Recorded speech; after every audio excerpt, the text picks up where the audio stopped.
Hey witches and wizards, today we're going to be reading the very last chapter of Harry Potter and the Sorcerer's Stone. I hope that you have enjoyed these readings and we cannot wait to see you guys on Tuesday for our trivia night. So let's get started. Chapter 17, The Man with Two Faces. It was Quirrell. "You!" gasped Harry. Quirrell smiled. His face wasn't twitching at all. "Me," he said calmly. "I wondered whether I'd be meeting you here, Potter. But I thought Snape." "Severus," Quirrell laughed, and it wasn't his usual quivering treble either, but cold and sharp. "Yes, Severus does seem the type, doesn't he? So useful to have him swooping around like an overgrown bat. Next to him, who would suspect poor, stuttering Professor Quirrell?" Harry couldn't take it. This couldn't be true. It couldn't. "But Snape tried to kill me." No. No. I tried to kill you, Potter. Your friend Miss Granger accidentally knocked me over as she rushed to set fire to Snape at that Quidditch match. She broke my eye contact with you. Another few seconds and I'd have gotten you off that broom. I had managed it before then if Snape hadn't been muttering a counter curse trying to save you. Snape was trying to save me? Of course, said Quirrell coolly. Why do you think he wanted to referee your next match? He was trying to make sure I didn't do it again. Funny, really. He needn't have bothered. I couldn't do anything with Dumbledore watching. All the other teachers, though, Snape was trying to stop Gryffindor from winning. He did make himself unpopular. And what a waste of time, when after all that, I'm going to kill you tonight. Quirrell snapped his fingers and ropes sprang out of thin air and wrapped themselves tightly around Harry. You're too nosy to live, Potter, scurrying around the school on Halloween like that. For all I knew, you'd seen me coming to look at what was guarding the stone. You let the troll in. Certainly. I have a special gift with trolls. You mustn't have seen what I did to the one in the chamber back there. Unfortunately, while everyone else was running around looking for it, Snape, who already suspected me, went straight to the third floor to head me off. And not only did my troll fail to beat you to death, that three-headed dog didn't even manage to bite Snape's leg off properly. Now wait quietly, Potter. I need to examine this interesting mirror. It was only then that Harry realized what was standing behind Professor Quirrell. It was the Mirror of Erised. This mirror is the key to finding the stone, Quirrell muttered, tapping his way around the frame. Trust Dumbledore to come up with something like this, but he's in London. I'll be far away by the time he gets back. All Harry could think of doing was to keep Professor Quirrell talking and stop him from concentrating on the mirror. I saw you and Snape in the forest, he blurted out. Yes, said Quirrell idly, walking around the mirror to look at the back. He was on to me by that time, trying to find out how far I'd got. He suspected me all along, tried to frighten me as though he could, when I had Lord Voldemort on my side. Quirrell came back out from behind the mirror and stared hungrily at it. I see the stone. I'm presenting it to my master. But where is it? Harry struggled against the ropes binding him, but they didn't give. He had to keep Quirrell from giving his whole attention to the mirror. But Snape always seemed to hate me so much. Oh, he does, Quirrell said casually. Heavens, yes. He was at Hogwarts with your father, didn't you know? They loathed each other, but he never wanted you dead. But I heard you a few days ago sobbing. I thought Snape was threatening you. For the first time, a spasm of fear flitted across Quirrell's face. Sometimes, he said, I find it hard to follow my master's instructions. He's a great wizard and I am weak. You mean he was there in the classroom with you? Harry said, gasping. He is with me wherever I go, said Quirrell quietly. I met him when I traveled around the world. A foolish young man I was then, full of ridiculous ideas about good and evil. Lord Voldemort showed me how wrong I was. There is no good and evil, there is only power, and those too weak to seek it. Since then I have served him faithfully, though. I have let him down many times. He has had to be very hard on me. Quirrell shivered suddenly. He does not forgive mistakes easily. When I failed to steal a stone from Gringotts, he was most displeased. He punished me, decided he would have to keep a closer watch on me. Quirrell's voice trailed away. Harry was remembering his trip to Diagon Alley. How could he have been so stupid? He had seen Quirrell there that very day, shaking hands with him in the leaky cauldron. Quirrell cursed under his breath. I don't understand. Is the stone inside the mirror? Should I break it? Harry's mind was racing. What I want more than anything else in the world at the moment, he thought, is to find the stone before Quirrell does. So if I took a look in the mirror, I should see myself finding it, which means I'll see where it's hidden. But how can I look without Quirrell realizing what I'm up to?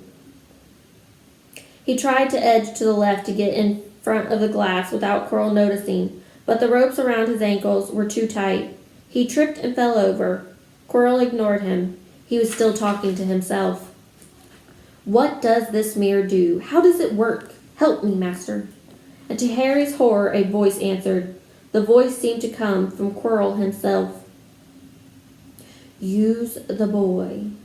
Use the boy. Quirrell rounded on Harry. Yes, Potter, come here. He clapped his hands once, and the ropes binding Harry fell off. Harry got slowly to his feet. Come here, Quirrell repeated. Look in the mirror and tell me what you see. Harry walked toward him. I must lie, he thought desperately. I must look and lie about what I see. That's all. Quirrell moved closer behind him. Harry breathed in the funny smell that seemed to come from Quirrell's turban. He closed his eyes, stepped in front of the mirror, and opened them again. He saw his reflection, pale and scarred looking at first. But a moment later, the reflection smiled at him. It put its hand in its pocket, pulled out a blood-red stone. It winked and put the stone back in its pocket. And as it did, Harry felt something drop into his pocket. Somehow, incredibly, he had gotten the stone. Well, said Quirrell impatiently, what do you see? Harry screwed up his courage. I see myself shaking hands with Dumbledore, he invented. I've won the House Cup for Gryffindor. Quirrell cursed again. Get out of the way, he said. As Harry moved aside, he felt the Sorcerer's stone against his leg. Dare he make a break for it? But he hadn't walked 5 paces before a high voice spoke, though Quirrell wasn't moving his lips. He lies. He lies. Potter, come back here, Quirrell shouted. Tell me the truth. What did you just see? The high voice spoke again. Let me speak to him, face to face. Master, you are not strong enough. I have strength enough for this. Harry felt as if Devil's Snare was rooting him to the spot. He couldn't move a muscle. Petrified, he watched as Quirrell reached up and began to unwrap his turban. What's going on? The turban fell away. Quirrell's head looked strangely small without it. Then he turned slowly on the spot. Harry would have screamed, but he couldn't make a sound. Where there should have been a back to Quirrell's head, there was a face, the most terrible face Harry had ever seen. It was chalk white with glaring red eyes and slits for nose like a snake. Harry Potter, it whispered. Harry tried to take a step backwards, but his legs wouldn't move. See what I have become, the face said, mere shadow and vapor. I have form only when I share another's body, but there have always been those willing to let me into their hearts and minds. Unicorn blood has strengthened me these past weeks. You saw faithful Quirrell drinking it for me in the forest, and once I have the elixir of life, I will be able to create a body of my own. Now, why don't you give me that stone in your pocket? So he knew. The feeling suddenly surged back into Harry's legs. He stumbled backwards.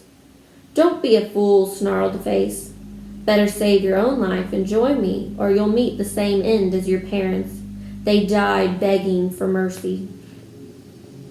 Liar! Harry shouted suddenly. Quirrell was walking back at him so that Voldemort could still see him. The evil face was now smiling. How touching, it hissed. I always value bravery. Yes, boy, your parents were brave. I killed your father first, and he put up a courageous fight, but your mother needn't have died. She was trying to protect you. Now give the stone, unless you want her to have died in vain. Never! Harry sprang forward towards the flame door, but Voldemort screamed, Seize him! And the next second, Harry felt Quirrell's hand close on his wrist. At once a sharp needle pain seared across Harry's scar. His head felt as though it was about to split in two. He yelled, struggling with all of his might, and to his surprise, Quirrell let go of him. The pain in his head lessened. He looked around wildly to see where Quirrell had gone, and saw him hunched in pain, looking at his fingers. They were blistering before his eyes. Seize him! Seize him! Shrieked Voldemort again, and Quirrell lunged, knocking Harry clean off his feet, landing on top of him, both hands around Harry's neck. Harry's scar was almost blinding him with pain, yet he could see Quirrell howling in agony. Master, I cannot hold him. My hands! My hands! And Quirrell, though pinning Harry to the ground with his knees, let go of his neck, staring bewildered at his own palms. Harry could see that they looked burned, raw, red, and shining.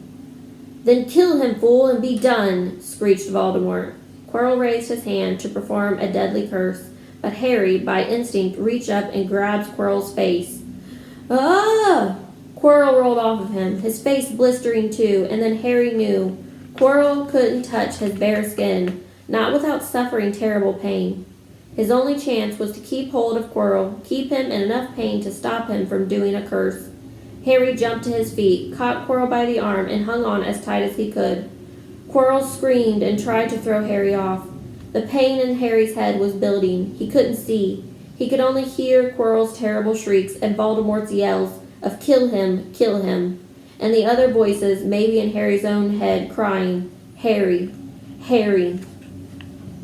He felt Quirrell's arm wrench from his grasp, knew all was lost, and fell back into darkness, down, down, and down. Something gold was glittering just above him, the snitch.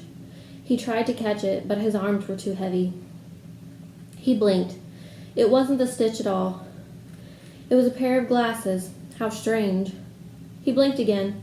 The smiling face of Albus Dumbledore swarmed into view above him. Good afternoon, Harry, said Dumbledore. Harry stared at him, and then he remembered. Sir, the stone. It was Quirrell. He got the stone. Sir, quick! Calm yourself, dear boy. You are a little behind the times. Quirrell does not have the stone.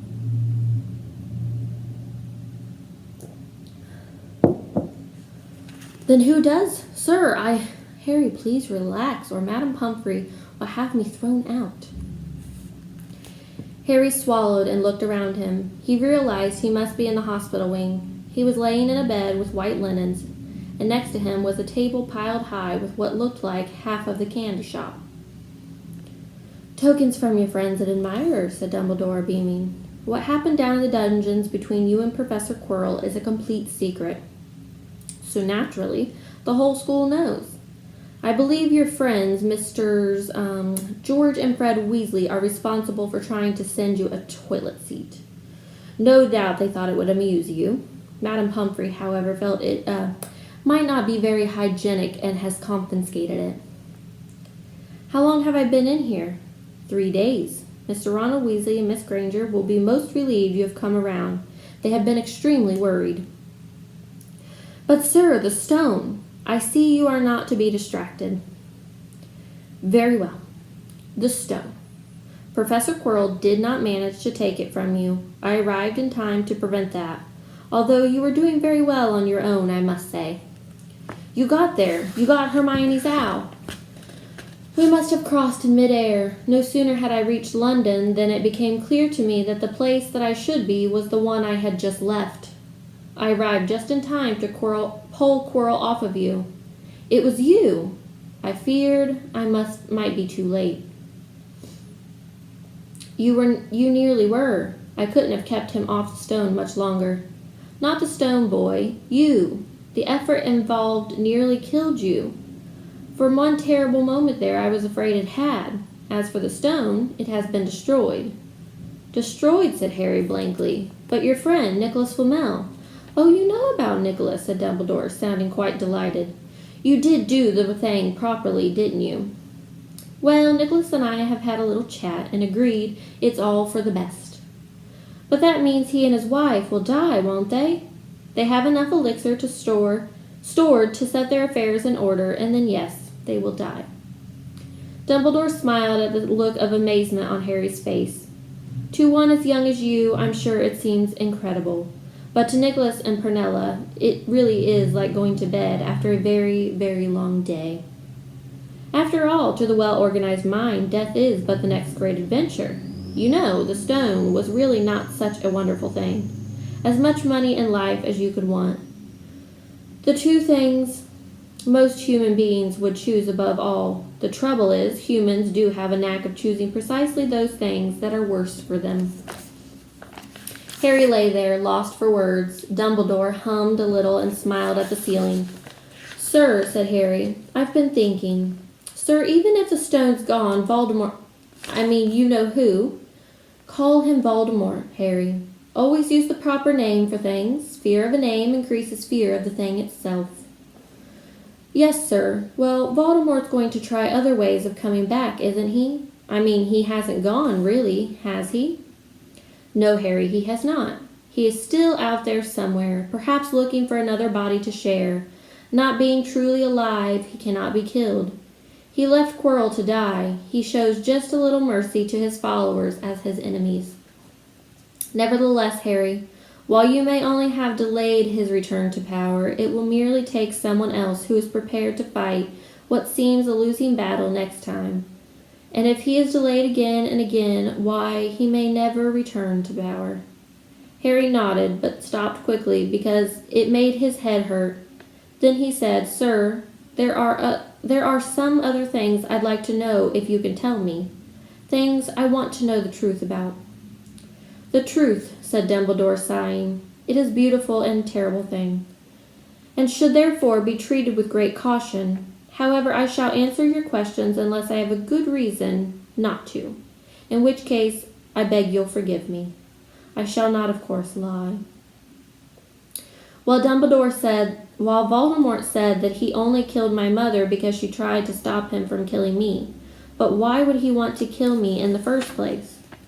Dumbledore sighed very deeply this time. "Alas, the first thing you ask me, I cannot tell you." "Not today, not now. You will know one day. Put it from your mind for now, Harry. When you are older, I know you hate to hear this. When you are ready, you will know."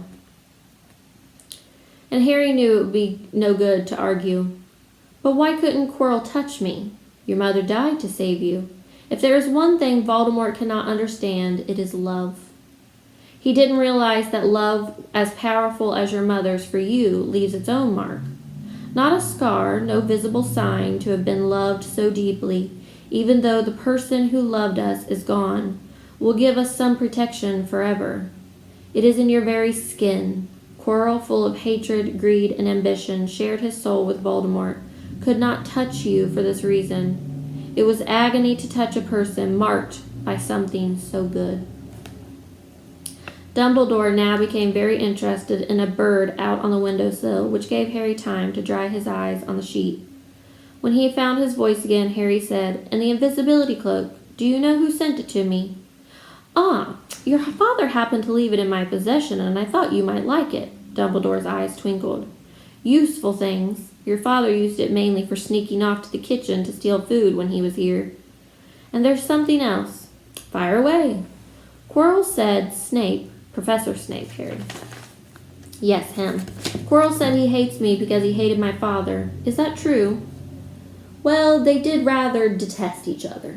Not unlike yourself and Mr. Malfoy. And then your father did something Snape could never forgive." "What?" "He saved his life." "What?" "Yes," said Dumbledore dreamily. "Funny the way people's minds work, isn't it? Professor Snape couldn't bear being in your father's debt. I do believe he worked so hard to protect you this year because he felt that would make him and your father even. Then he could go back to hating your father's memory in peace." Harry tried to understand this, but it made his head pound, so he stopped. "And, sir, there's one more thing." "Just the one?" "How did I get the stone out of the mirror?" "Ah, now I'm glad you asked me that. It was one of my more brilliant ideas, and between you and me, that's saying something. You see, only one who wanted to find the stone, find it but not use it, would be able to get it. Otherwise, they'd just see themselves making gold or drinking elixir of life. My brain surprises even me sometimes. Now, enough questions. I suggest you make a start on these sweets." "Ah, Bertie bought every flavor beans. I was unfortunate enough in my youth to come across a vomit-flavored one, and since then I'm afraid I've rather lost my liking for them. But I think I'll be safe with a nice toffee, don't you?" He smiled and popped the golden brown bean into his mouth, and then he choked and said, "Alas, earwax." Madame Pomfrey, the nurse, was a nice woman, but very strict. "Just 5 minutes," Harry pleaded. "Absolutely not. You let Professor Dumbledore in. Well, of course, that was the headmaster. Quite different. You need rest." "I am resting. Look, laying down and everything." "Oh, go on, Madame Pomfrey." "Oh, very well, but 5 minutes only." And she let Ron and Hermione in. "Harry!" Hermione looked ready to fling her arms around him again, but Harry was glad she held herself in as his head was still very sore. "Oh, Harry, we were sure you were going to Dumbledore. Dumbledore was so worried." "The whole school's talking about it," said Ron. "What really happened?" It was one of those rare occasions when the true story is even more strange and exciting than the wild rumors. Harry told them everything. Quirrell, the mirror, the stone, and Voldemort. Ron and Hermione were very good audience. They gasped in all the right places, and when Harry told them what was under Quirrell's turban, Hermione screamed out loud. "So the stone's gone," Ron said finally. "Flamel's just going to die." "That's what I said, but Dumbledore thinks that's what it was. To the well-organized mind, death is but the next grand adventure." "I always said he was off his rocker," said Ron, looking quite impressed at how crazy his hero was. "So what happened to you two?" said Ron. "Well, I got back all right. I brought Ron round. That took a while. And we were dashing up to the Ellery to contact Dumbledore when we met him in the entrance hall. He already knew. He just said, 'Harry's gone after him, hasn't he?' and hurtled off to the 3rd floor. Do you think he meant to do it, too, sending you your father's cloak and everything?" "Well," Hermione exploded, "if he did, I mean to say, that's terrible. You could have been killed." "No, it isn't," said Harry thoughtfully. "He's a funny man, Dumbledore. I think he sort of wanted to give me a chance. I think he knows more or less everything that goes on here, you know? I reckon he had a pretty good idea we were going to try, and instead of stopping us, he just taught us enough to help. I don't think it was an accident he let me find out how the mirror worked. It's almost like he thought I had the right to face Voldemort if I could." "Yeah, Dumbledore's off his rocker all right," said Ron proudly.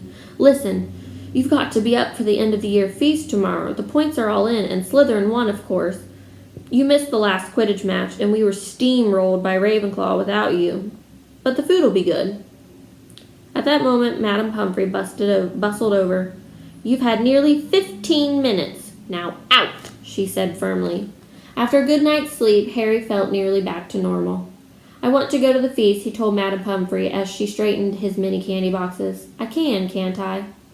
"Professor Dumbledore says you are allowed to go," she said stiffly, as though in her opinion Professor Dumbledore didn't realize how risky feasts could be.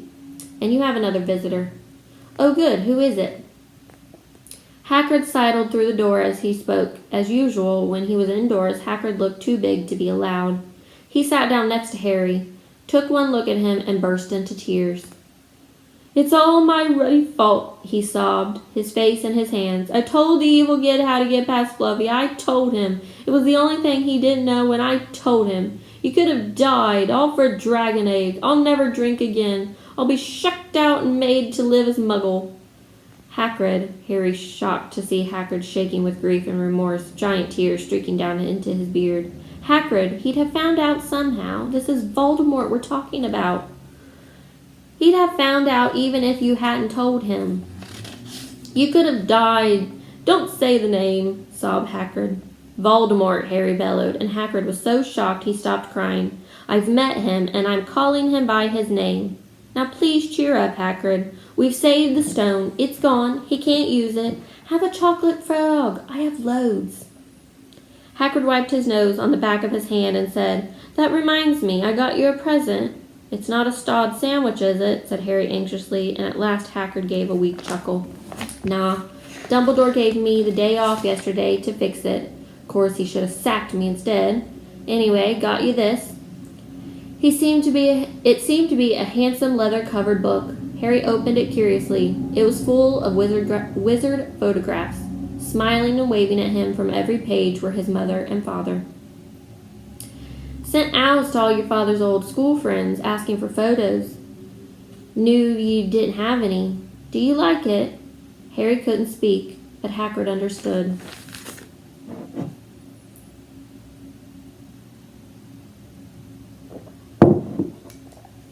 Harry had made his way down to the end of the year feast alone that night.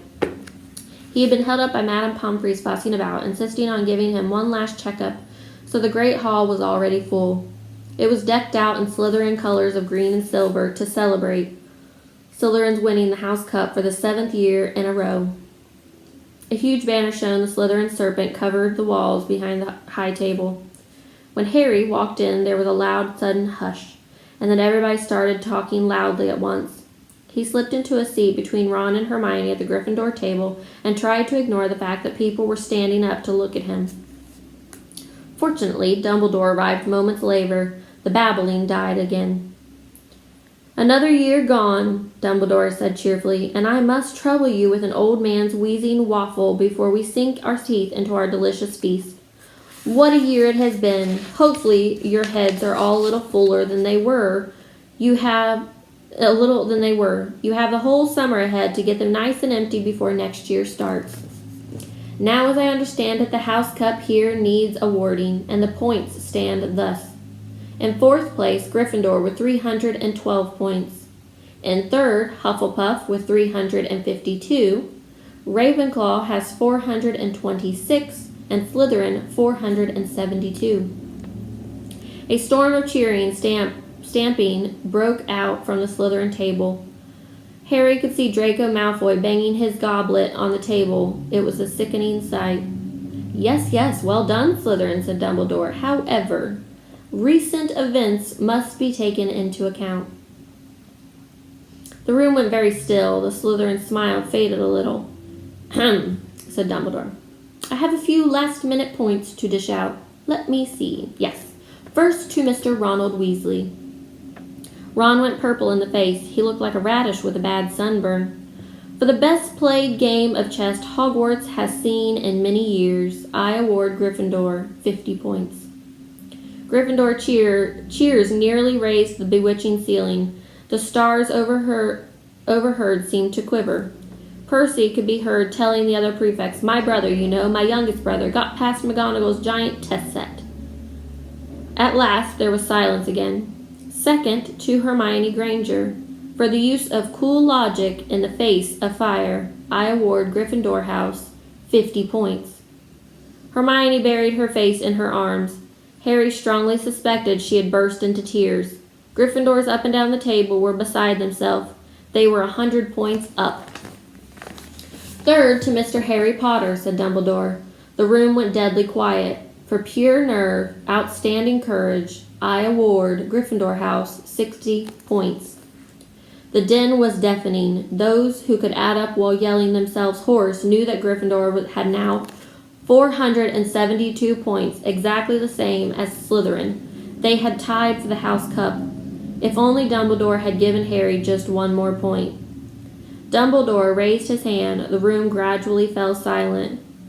There are all kinds of courage, said Dumbledore, smiling. It takes a great deal of bravery to stand up to your enemies, but just as much to stand up to your friends. I therefore award 10 points to Mr. Neville Longbottom. Someone standing outside the Great Hall might as well have thought some sort of explosion had taken place. So loud was the noise that erupted from the Gryffindor table.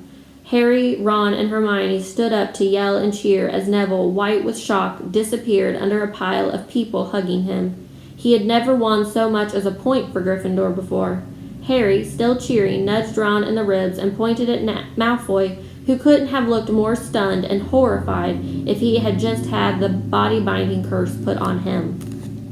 "Which means," Dumbledore called over the storm of applause, for even Ravenclaw and Hufflepuff were celebrating the downfall of Slytherin, "we need a little change of decoration."